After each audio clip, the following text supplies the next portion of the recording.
कौमी असम्बली किस तारीख को तहलील होने जा रही है, ये सवाल बार बार उठ रहा है। और अगर इसके ऊपर कोई फैसला हो चुका है तो फिर इसकी पर्दादारी कैसी। हमने देखा कि वज़ीर इत्तलात जो हैं वो ये तरदीद कर रही हैं कि 8 अगस्त को कौमी असम्बली जो है वो तहलील नहीं हो रही। हालांकि ज़राए से खबरें ये भी आ रही कि मुशावरत इसके ऊपर मुकम्मल हो चुकी है और माहिरीन ने भी मशवरा यही दिया है कि कुछ दिन रख कर 8 जो है वो एक सेफ तारीख बनती है और उस दिन कौमी असम्बली की जो है वो तहलील हो जानी चाहिए। बुखारी साहब ये यहाँ चल क्या रहा है?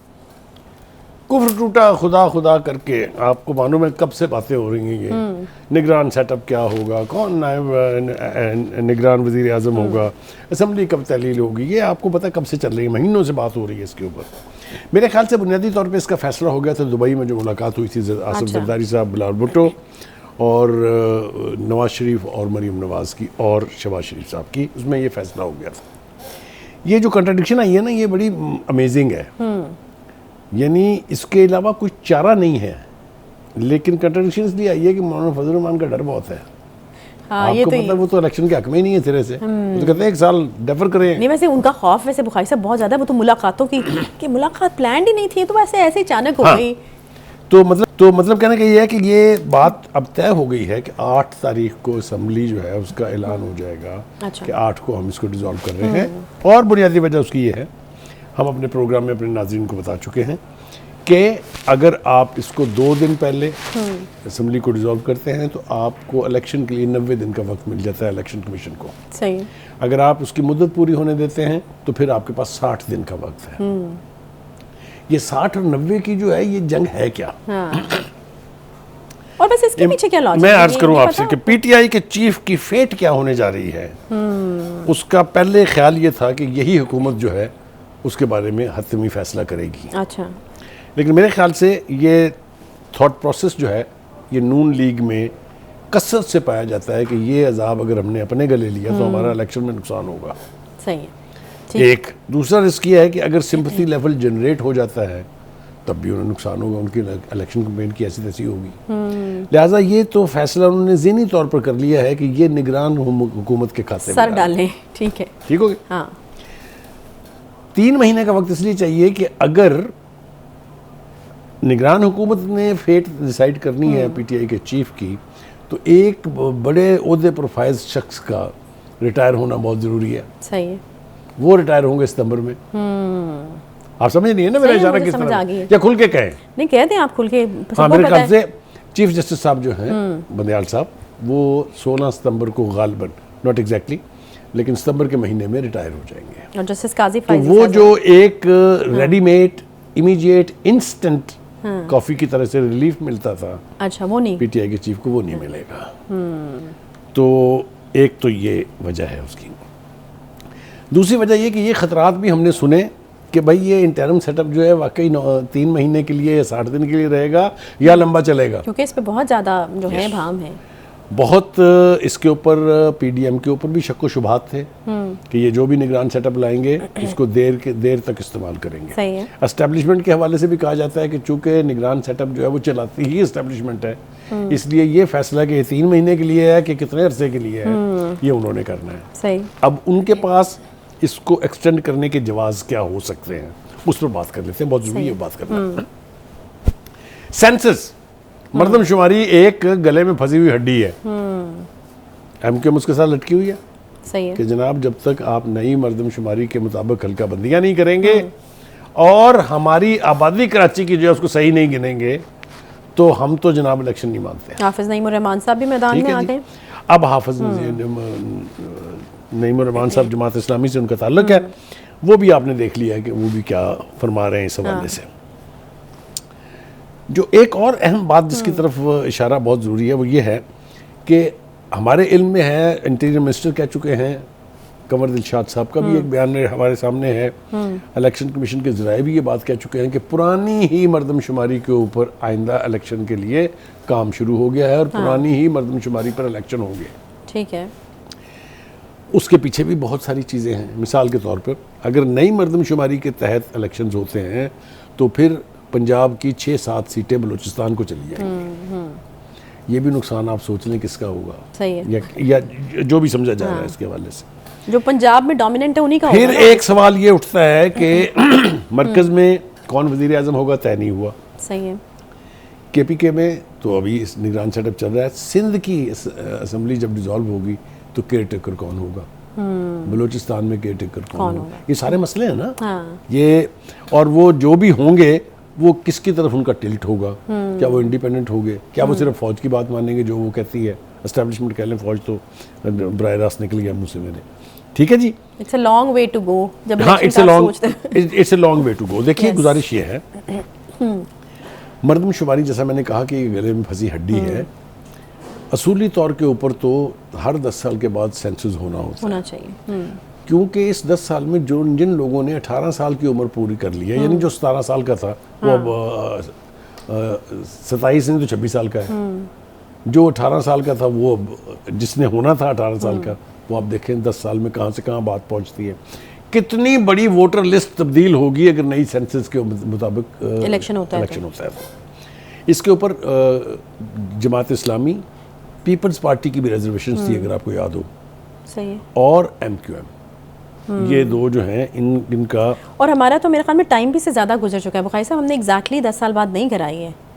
हाँ जी, हमारे तो 12 साल से भी ज़्यादा हो गया, और उससे पहले जो हुई थी वो मेरे ख्याल से 17-18 साल के बाद हुई थी। तो ये हमारे यहाँ एक मिसनूमर है, इसको मेरे ख्याल से 10 साल के बाद यकीनी तौर पर सेंसस जो है वो होना चाहिए, वरना। अच्छा, एक और पते की बात इसमें मुझे बतानी ज़रूरी है नाज़रीन के लिए, वो ये है कि जब ऐलान होगा असेंबली की तहलील का तो समरी जो है वो जाएगी प्रेसिडेंट साहब।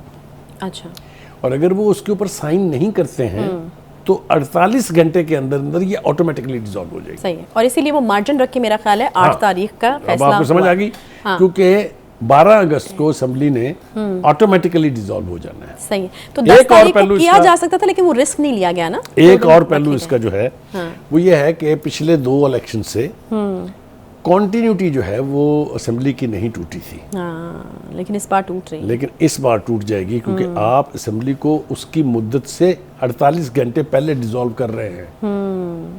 तो ये एक नुक्ता ऐसा है जिसको बज़ाहिर तो ये कोई बहुत बड़ी बात नजर नहीं आती है। बुखारी साहब तो बड़ा इंसिस्ट कर रहे हैं इसके ऊपर कि लेकिन जो कॉन्टिन्यूटी है जमहूरियत की वो इंटरप्ट जरूर होगी।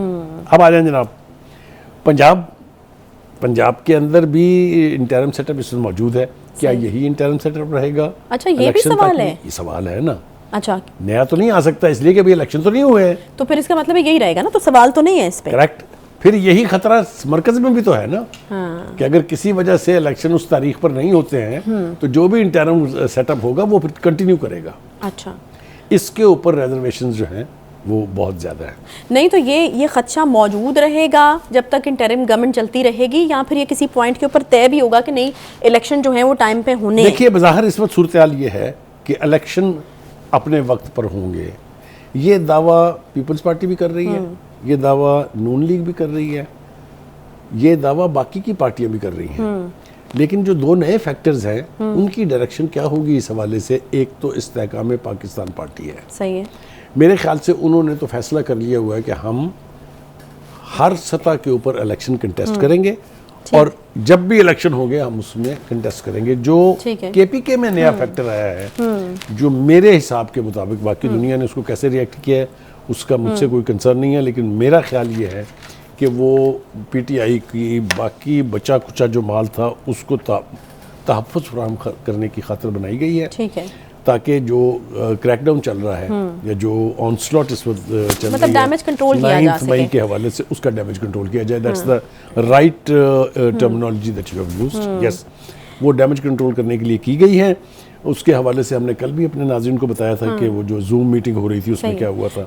लेकिन हैविंग सेड दैट, अब देखना ये है कि क्या हुकूमत और इलेक्शन कमीशन जो है वो ये वक्त पर इलेक्शन करने के लिए तैयार है या नहीं है। दूसरी तरफ एक और बात करनी मैं चाहता हूँ, मेरे ख्याल से वो आज ही मौका है, कर देनी चाहिए।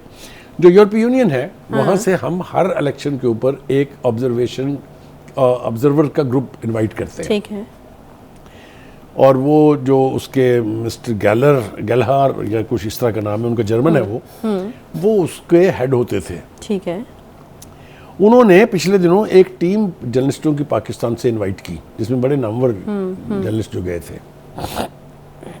उन्होंने एक तो ये कहा कि जी मुझे बड़ी हैरत है इस बात की कि मुझे अभी तक उन्होंने इनविटेशन नहीं भेजी। ऑब्जर्वेशन पोस्ट अच्छा। ऑब्जर्वर के तौर पर आने के लिए, यानी यूरोपीय यूनियन को इन्विटेशन नहीं भेजी। मेरे ख्याल से वो थोड़ा सा दिमागी तौर पर हिल गए हैं। आप मुझे बताएं, जहां इलेक्शन अनाउंस ही नहीं हुआ अभी, वो इनवाइट उनको कैसे चला जाएगा अगले इलेक्शन के लिए? अच्छा, हाँ, उसके लिए तो ऑब्वियसली इलेक्शन का ऐलान होना जरूरी आप है। देखिए, दूसरा ये कि उनके पेट में ये भी दर्द थी कि पीटीआई के चीफ के साथ बड़ी ज्यादती हो रही है वहाँ। अच्छा, आप मुझे बताइए, कोई पाकिस्तानी सियासतदान ये बयान दे सकता है कि यूरोपीय यूनियन के अंदर इंटरनल पॉलिटिक्स में क्या हो रहा है?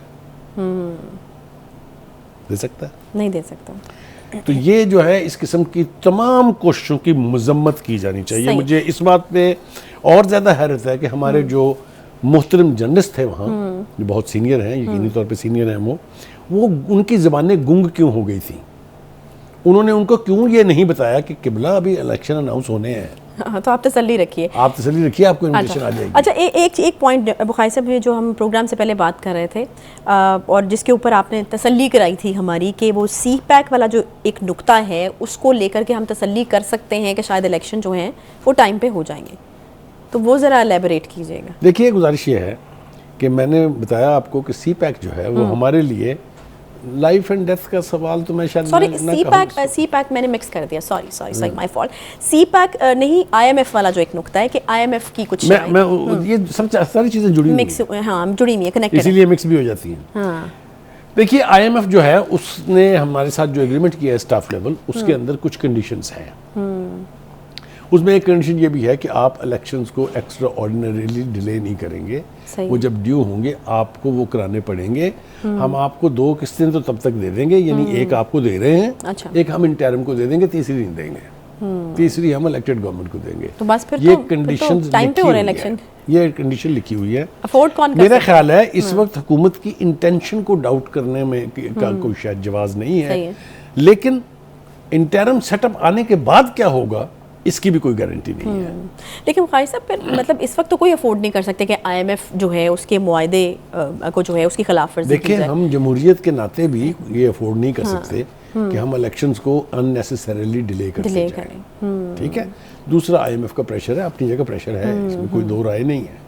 दूसरा ये कि पार्टियां भी अब इससे भाग नहीं रही हैं। सही है। पीपल्स पार्टी हो गई, वो मेन स्टेक होल्डर तो पीपल्स पार्टी नून लीग है और वो मान रहे हैं इस चीज़ वो को। मान रहे हैं कि हाँ, हम इलेक्शन करवा। दूसरा ये कि नई एंटिटीज जो आई हैं वो भी चाहती हैं कि इलेक्शन टाइम पर हो। तो जब इतना बड़ा तकाजा इंटरनली भी है और बाहर से भी प्रेशर है, तो मुझे कोई वजह समझ में नहीं आती कि इलेक्शन क्यों मुलतवी होंगे। मेरा ख्याल ये है कि तवक्को भी यही रखनी चाहिए और हमारे इंटरेस्ट में भी ये है कि हम जब भी इलेक्शन ड्यू है तब इलेक्शन करा दें और हुकूमत जो है उनके सुपुर्द कर दे जो अवाम के वोटों से मुंतखब होकर आते हैं।